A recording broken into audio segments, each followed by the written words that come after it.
So the other day I was at work and I had to go to our local radio station to promote my food for this, I don't know, whatever. And it was awesome being in a DJ booth and being on the live radio. I just wish I could have actually heard the recording back. I didn't think to have anyone try to record it or anything, but I don't know. I want one of those boom microphone stands now, that's for sure, because those things are sweet. I don't know. It was cool. It was my first time ever being on the radio. I've been on TV before, but right. But radio's I gotta think. Radio. I gotta think though. Having the experience of coming on our shows and Noah's show as a guest, and then also having a few shows where I don't know. Have you had guests on the show before me? No, I haven't. Okay. Well, at the very least, being guests on the show is I feel like that might have helped you a little bit in your presence, let alone just the fact that, I don't know how to say it. I personally can see the difference in the confidence on screen that I have between my first episode of doing this and now. And I can also see the same with some of the people that have been on our show, like you and Chris and Noah. Cindy had it from the beginning. Our show was not the first show that she'd done, though, but she's just... I feel like she's one of those people that's naturally comfortable in front of a camera. But it's much like being in front of a camera, because even though there's not actually a camera on you, you're speaking into a mic and you're speaking to the world, and in that case, you're speaking live to hundreds, if not thousands of people, because you're on the radio. Yeah. Did it help being able to have this in your arsenal as something that you do? Yeah, a little bit. I've noticed in the last few episodes that I've been trying to refrain from swearing as much. I really didn't say much in that last video we just finished up doing, but the whole time I'm sitting there, though, I'm just in my head, don't swear, don't swear, don't swear, don't swear, don't swear. And yes, in my profession, I've worked restaurants for 15 years, man. I mean, it's a locker room. It's anything goes. There's no really off subject shit,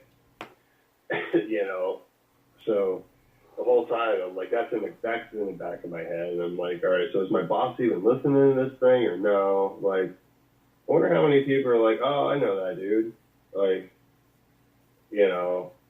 I don't know.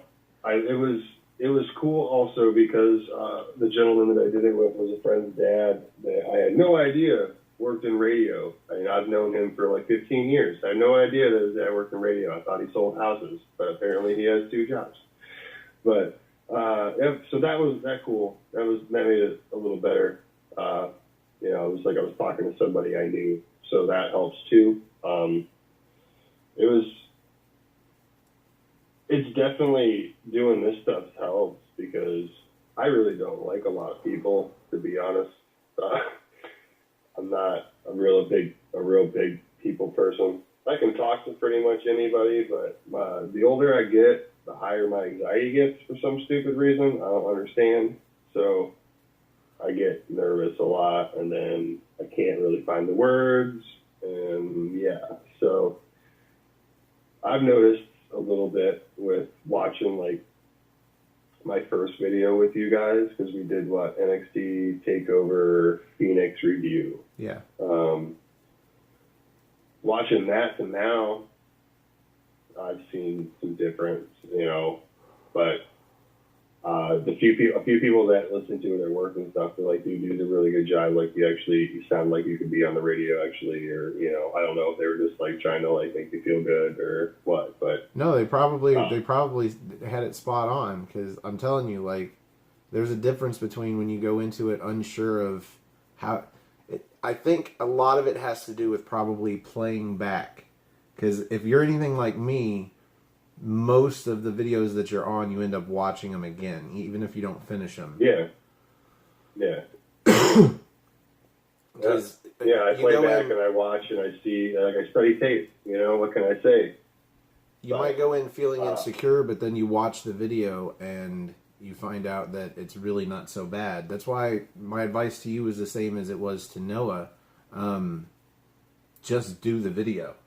Just turn on your camera and do a fucking video and critique it later. And if you want to keep doing it, improve it later. But just do a video now. And then I guarantee you'll watch it back and it won't be nearly as bad as you thought it was. And the things that were bad or that you think were bad are things that you can work on. Yeah. And then you end up working on them. Yeah, I mean, another thing too, like, I was describing my food that I made. You know what I'm saying? Like, my stuff that I know. So that helped too. It's like, look, I did this. This is my shit. This is my recipe. This is my thing. Like, this is, which was, so that made it a little better too. I'm not like trying to remember like something. Well, that's from, pretty. Like, watching something. You know what I mean?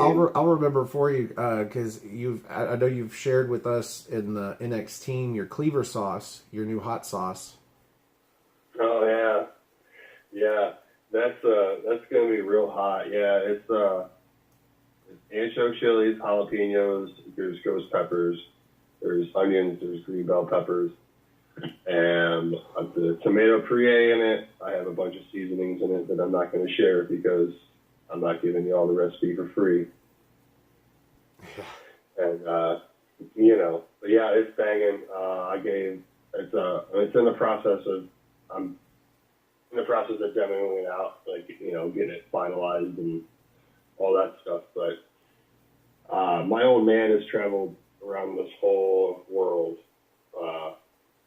In the military, and has tried some insanely hot stuff, and he said this is one of the hottest things he's ever had. He had actually put barbecue sauce in it, tone it down because he couldn't handle it. Nice. So, yeah, I probably wouldn't be able to handle it either.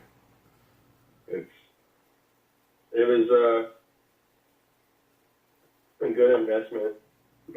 It's like I like hot foods when they're really tasty. They just happen to be hot. But as far as just challenging myself with something really spicy for the hell of it. This has a lot of flavor to it, though, man. I'm telling you. You taste the garlic, you taste the peppers, you taste the onions. I wouldn't go into it. I would probably taste it just because you were like, hey, man, here's my sauce. Taste it.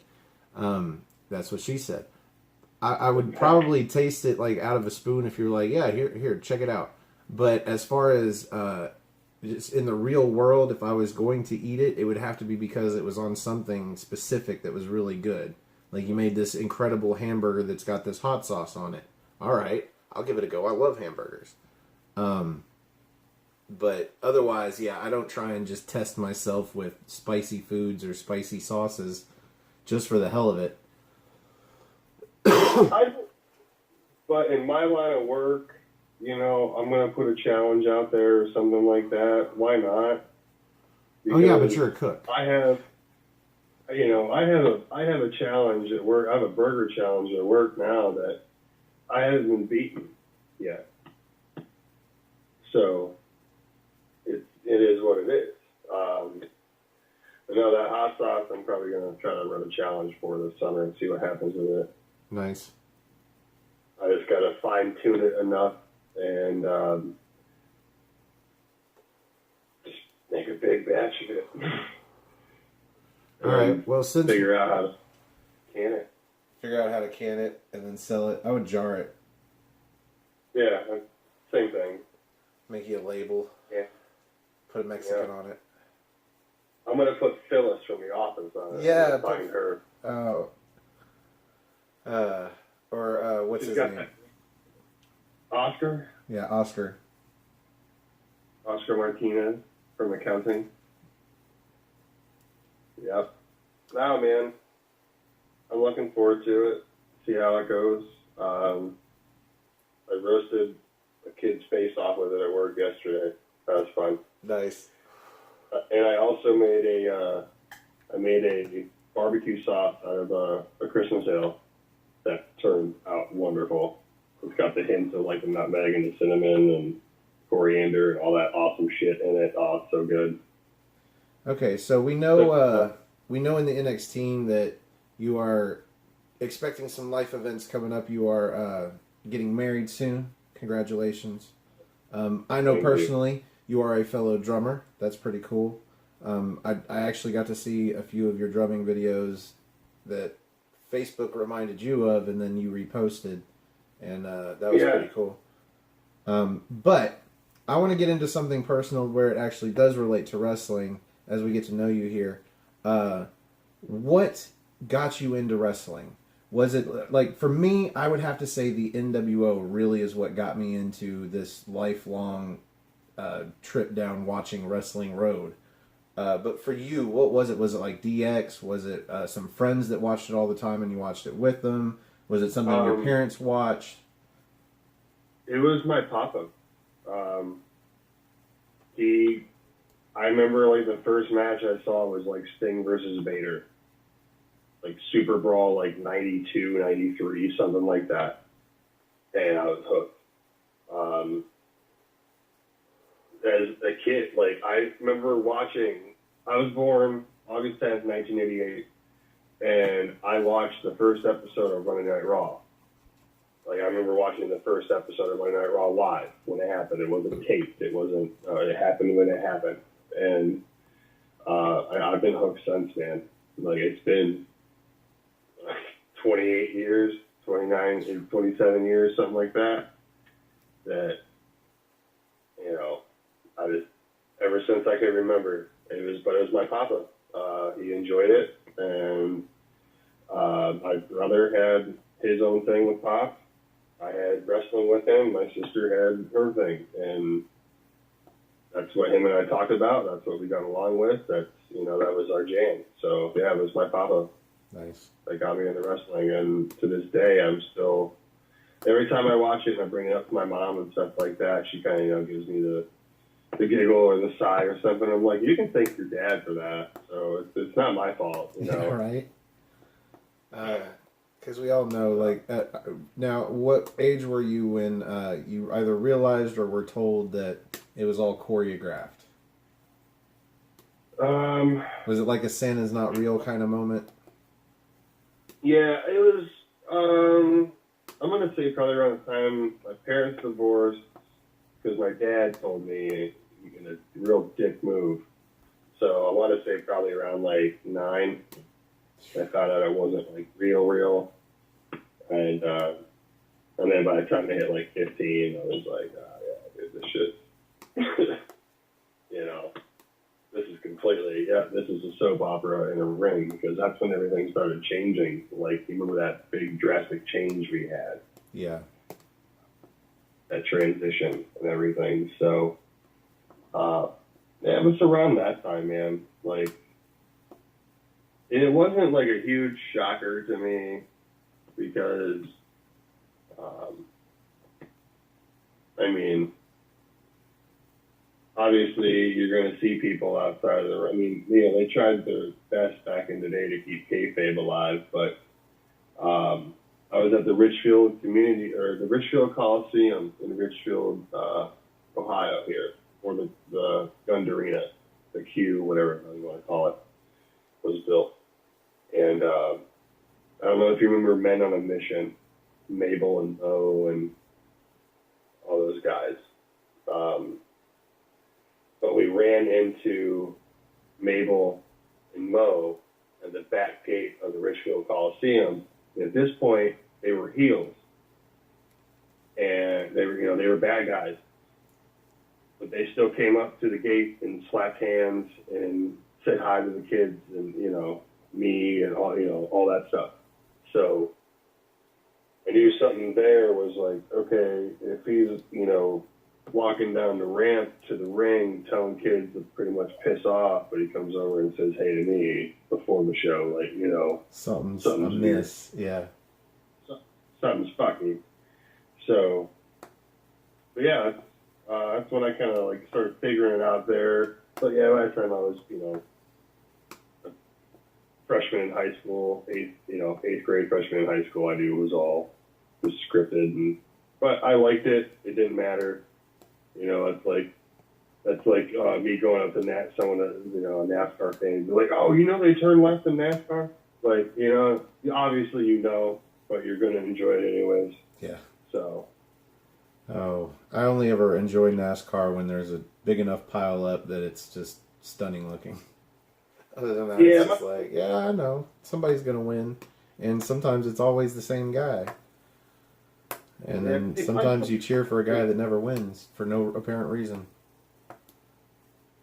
Yeah, my folks watch, and no, I'm cool. If I want to watch NASCAR, I'll watch the NASCAR episode of South Park because that shit's funny. I tell you what, it is technically more of a sport than wrestling is. That is true. Its outcome is not predetermined, so it's got that going for it. Okay, before we wrap up this, I just want to get a few of the basics out there. Let's see. Who is your favorite wrestler of all time? Of all time, I'm going with The Undertaker. Favorite tag team of all time?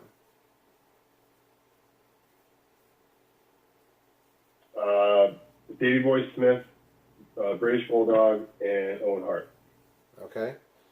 WCW or WWF? WWF. I think that's all the basic ones. Yeah. Favorite. I watched just as much WCW though as I did WWF. Favorite WrestleMania? 10. Favorite WrestleMania moment?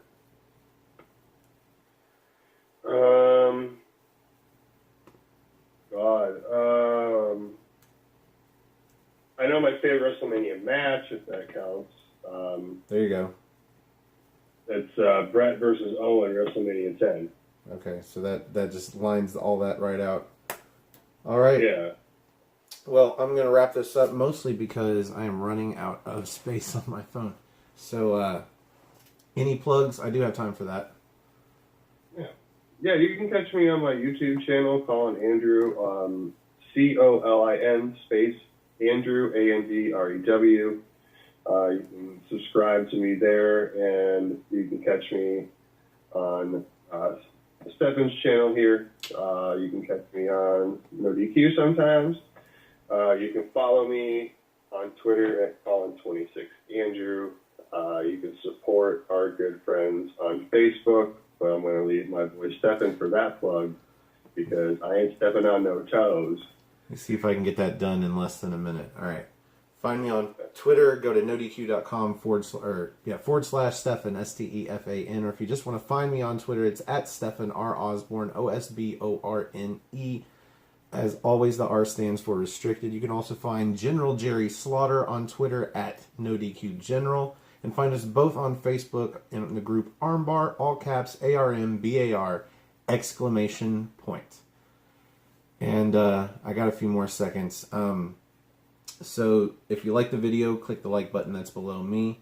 If you like all of our videos, click the subscribe button that's below Colin there. And we're on our way to 100 subscribers, at which point we will go live with What's NXT. So thank you for joining us. Thank you for joining me, Colin.